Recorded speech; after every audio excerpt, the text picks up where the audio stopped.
kandi ka technical director confirming ngweji niyo kit ninga shini yo jaze e team erabene koresa twaba turi omuka I mean aheri yumuka ninga awe kit ya yero official ni erabene official home kit kandi eji ija kuberi awe kit. So we congratulate Ankole Coffee for being our first sponsors. I've always told people football is good because it engages all of us. It engages both the body and the mind.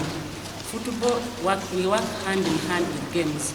When other than people being idle, they participate in football. So I want to take this opportunity as an ambassador of Shema District Football Team to thank Ankole Coffee for really showing us their motto of valuing excellence. Itwe Ankole Coffee tukatandikaho akatimu kitu bambatera ubwa wizini Shema ntwenda computing. Then from there to graduating to then partnership na Shema tournament team. Tujaguma tubahagira ahitarabone resources kugira ngo mutindo wa sports umwanya wo gwakora.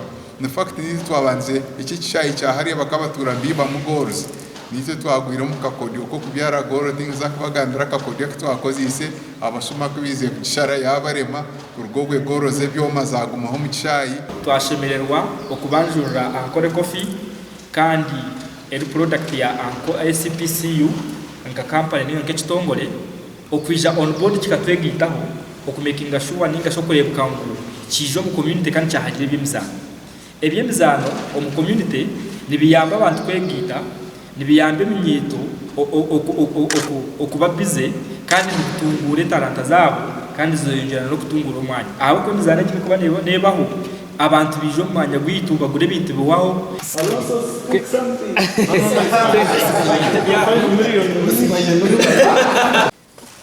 Ismail.